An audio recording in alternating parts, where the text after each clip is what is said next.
Hello guys, welcome back to my channel. আজকের ভিডিওতে যে টপিকটা নিয়ে ডিসকাস করব সেটা হচ্ছে আজকে আমাদের মার্কেটটা কেমন ছিল এবং তার সাথে সাথে আমাদের দেশে আজকে একটা বেশ বড় রকমের ইমপ্রুভমেন্ট হলো এবং সেই ইমপ্রুভমেন্টটা হচ্ছে ইন্ডিয়া আজকে তার নিজস্ব foreign currency settlement system raise করলো বা বানালো, রাইট? এবং সেটার ইনাগুরেশন করলেন আমাদের মানে অর্থমন্ত্রী নির্মলা সীতারামন।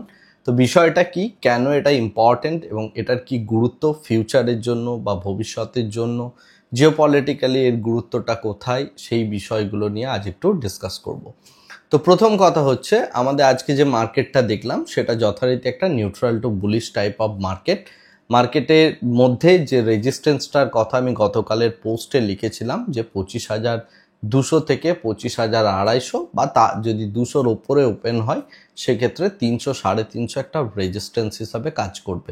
তো যেহেতু একটা ফ্ল্যাট টাইপ অফ ওপেনিং হয়েছে এবং তারপর থেকে আমরা যেটা দেখলাম সেটা হচ্ছে মার্কেট 25,200 টু 250-র মধ্যে যে জোনটা রয়েছে ওখানে দুবার গিয়ে রিজেক্ট হলো এবং এই জোনটার মধ্যে রিজেক্ট হওয়ার সাথে সাথে শর্টার টাইমে একটা মানে double top kind of pattern form করে লাস্ট আওয়ারে এসে 25,100-র কাছে ক্লোজিং দিল, রাইট? তো গতকালের যে বক্তব্যটা আমার ছিল যে 25,000 টু 25,100 এই রেঞ্জের মধ্যে 25,050-এর মধ্যে এক্সপায়ার করা উচিত, তো সেই জায়গায় 25,100-তে গিয়ে এক্সপায়ারি করলো, কারণ মার্কেটের মধ্যে একটা neutral two bullish type of মানে চিন্তাভাবনা চলছে বা মার্কেটের স্ট্রাকচারটা সেই রকম একটা জায়গায় গিয়ে পৌঁছেছে, রাইট?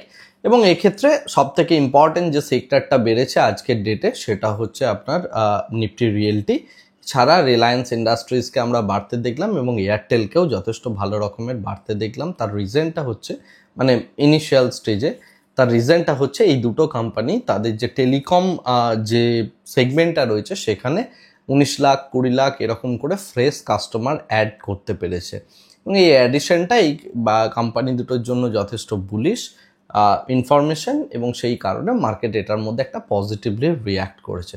তো এই হচ্ছে মার্কেটের স্ট্রাকচার। আগামীকালের মার্কেটের স্ট্রাকচার নিয়ে আমি অলরেডি আজকে রাত্রে একটা পোস্ট দিয়ে দেবো। ওকে, আগামীকালের মার্কেটের মধ্যে কি হবে সেটা ডেটা যখন রিলিজ করবে, অর্থাৎ আমাদের এফআইআই ডেটা, ডিআইআই ডেটা, তাদের কার কি পজিশনস আছে ইত্যাদি দেখে আমি আপনাদের একটা আপডেট দিয়ে দেবো নিয়মিত যেমন দিই। এরপরে যে বিষয়টা নিয়ে কথা বলবো যেটা খুব ইম্পর্ট্যান্ট সেটা হচ্ছে ইন্ডিয়া আজকের ডেটে নিজের যে ফরেন কারেন্সি সেটেলমেন্ট সিস্টেম সেটা গিফট সিটিতে রেজ করলো। প্রথমে গিফট সিটি নিয়ে একটু বলে নিই। গিফট সিটি হচ্ছে Gujarat international financial technological city, okay, GIFT।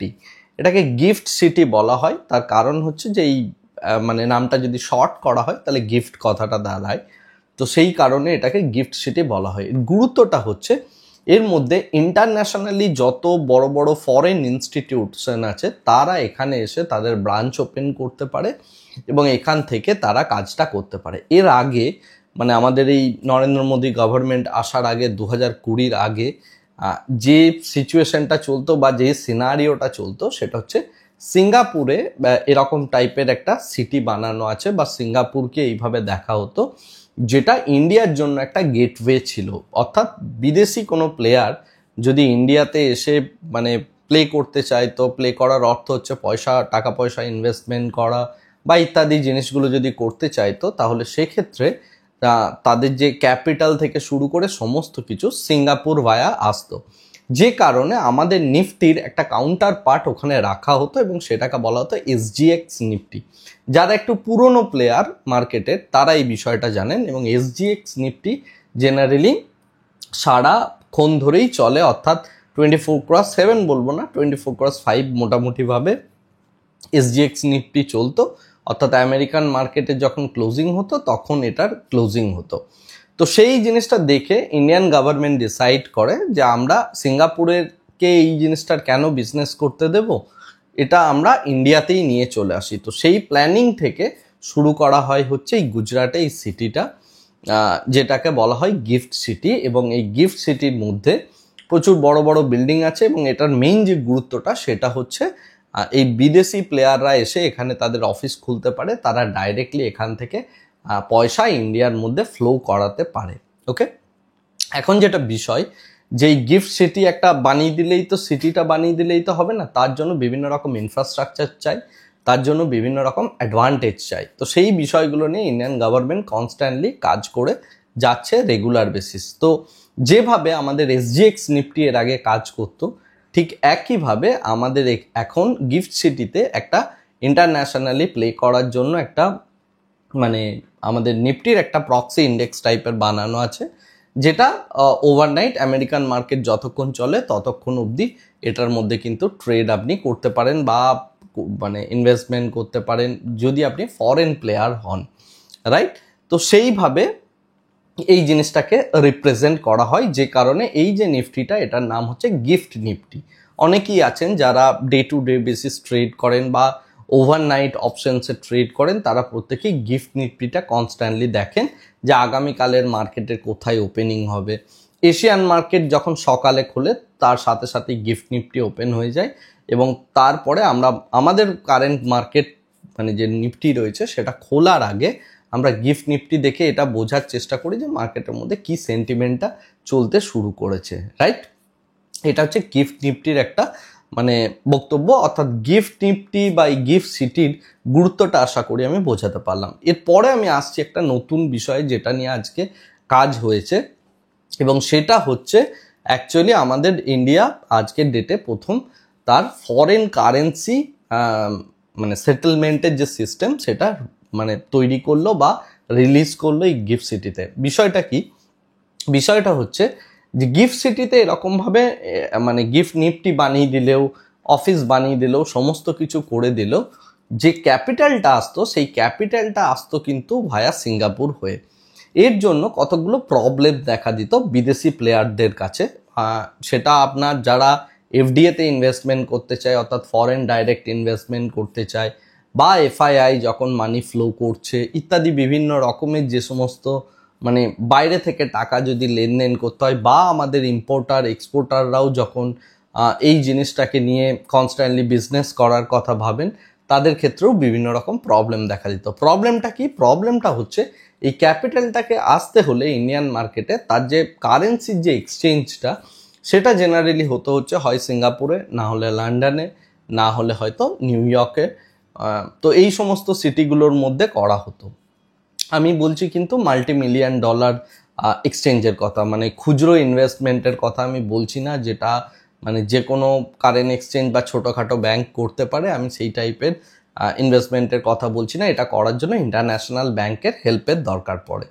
তো এরকমভাবেই সিস্টেমটা আপাতত চলছিল গিফট সিটিতে এতদিন ধরে। বাট আজকের ডেটে কি হলো, ইন্ডিয়া নিজের কারেন্সি সেটেলমেন্ট সিস্টেম বানালো। কারেন্সি সেটেলমেন্ট সিস্টেমটা বানানোর ফলে কি হলো, এরপরে কোনো কারেন্সিকে আর এইরকম কোনো ঘুরপথে আসতে হবে না, বা অন্য কোনো সিটির অন্য কোনো ব্যাংকের হয়ে রিডাইরেক্ট করে আসতে হবে না। সেই ক্যাপিটালটা যেটা আসবে সেটা ডিরেক্ট গিফট সিটির মধ্যে যে ফাইন্যান্সিয়াল বা সেটেলমেন্ট সিস্টেমটা বানাচ্ছে সেখানেই ফরেন এক্সচেঞ্জটা ওদল বদল হয়ে যাবে। বলার মানে হচ্ছে আপনি যদি ডলারে টাকা পাঠান সেটা মানে আমাদের এই কারেন্সিতে কনভার্ট হয়ে যাবে।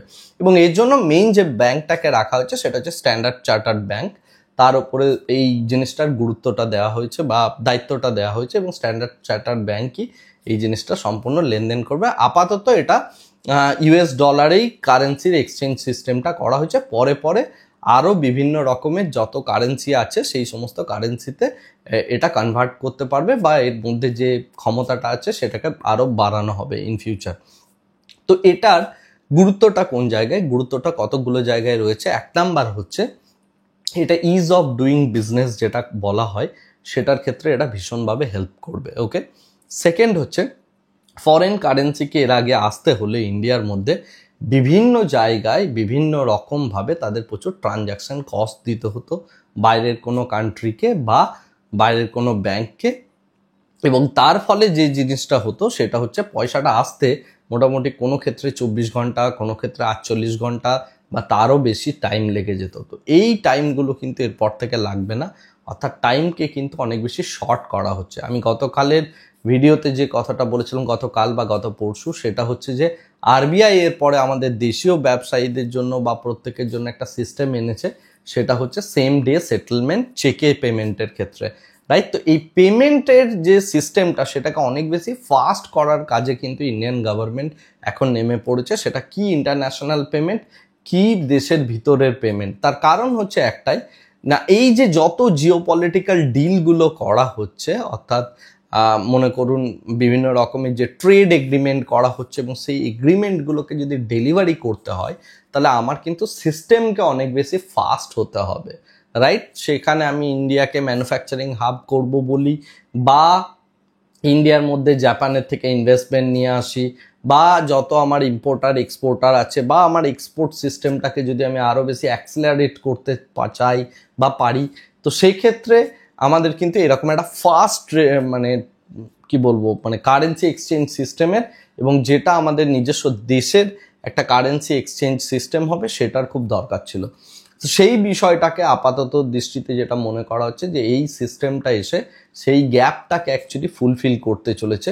তো যেটা আমি বলতে চাইছি সেটা হচ্ছে যে এই যে যত ডিলগুলো হচ্ছে, ট্রেড এগ্রিমেন্টগুলো, এগুলো কিন্তু ফেসিলিটেট করার কাজটাও শুরু হয়ে গেছে। সুতরাং এই এগ্রিমেন্টগুলো ইন ফিউচার ইন্ডিয়া যেমন ডেলিভার করবে বা বিদেশি কোম্পানিগুলো যখন ডেলিভার করবে, তার মধ্যে কিন্তু আমরা একটা গ্রোথ স্টোরি খুঁজে পাবো, রাইট। এবং যেটা আমাদের ইকোনমির হেলথের জন্য ভালো, আমাদের দেশে ব্যবসা করার জন্য ভালো, এবং সর্বোপরি ওভারঅল একটা ইনফ্রাস্ট্রাকচারাল গ্রোথ হচ্ছে, যে গ্রোথটা হয়তো পরবর্তী 10 ইয়ার্স ডাউন দ্য লাইন ইন্ডিয়াকে বিজনেস করতে অনেক হেল্প করবে, বা 20 years down the line business করতে হেল্প করবে। তো সেই টাইপের একটা রোড ম্যাপ বানিয়ে গভর্নমেন্ট এই একটার পর একটা প্রজেক্ট করছে। তো যারা ফাইন্যান্সিয়াল সেক্টরের সাথে যুক্ত আছেন তাদের জন্য আজকের এই দিনটা যথেষ্ট ইম্পর্টেন্ট, কারণ আমাদের দেশে এরকম একটা সিস্টেম তৈরি হলো। যদিও আমার ধারণা খুব একটা বেশি কেউ বিষয়টা জানেও না বা কভার করার চেষ্টাও করে না এই বিষয়গুলো, বিকজ এইগুলোর ইম্পর্টেন্স অনেক বড় লেভেলে থাকে, এবং এইগুলো পরবর্তীকালে ইন্ডিয়ার মধ্যে যেই বুলিশ স্টোরিগুলো চলছে, এইগুলো এইরকম বিভিন্ন রকম রিফর্মসের ফলে আস্তে আস্তে আস্তে আস্তে স্লোলি ইনকর্পোরেট হতেই তবেই আসে, এবং তারপরেই আপনি একটা গ্রোথ স্টোরি দেখতে পান, রাইট। 5 বছর বা 10 বছরে আপনি নিফটিকে একটা জায়গা থেকে আরেকটা জায়গায় যাচ্ছে, বা বেশ ভালো রকমের যে র্যালিগুলো হচ্ছে তার বিহাইন্ডে কিন্তু এরকম ছোট ছোট প্রচুর ডিসিশনস থাকে। আমরা যদি লাস্ট এই 3-4টে মান্থের মধ্যে যে জিনিসটা দেখলাম, একটা tremendous level of GST reform, তারপরে আমাদের রেট কার্ড, তারপরে আমাদের এইরকম পেমেন্ট সিস্টেমগুলোর ইমপ্রুভমেন্ট, একের পর এক ট্রেড ডিল হয়ে যাচ্ছে। তো এগুলো কিন্তু আগামী 4-5 বছরের জন্য মার্কেটকে, বিজনেস এনভায়রনমেন্টকে বা ইকোনমিকে একটা স্ট্রেংথ প্রদান করবে, এবং সেই যে শক্তিটা প্রদান করবে সেটাই কিন্তু আগামী দিনে আবার শেয়ার মার্কেটটাকে সামনের দিকে এগিয়ে নিয়ে যেতে হেল্প করবে। আশা করি আমার কথাগুলো আপনি বুঝতে পারলেন। আজকের ভিডিওটাকে আর এর থেকে বেশি দীর্ঘায়িত করছি না, ভিডিওটাকে এখানেই শেষ করছি। Thank you very much, bye bye, tata.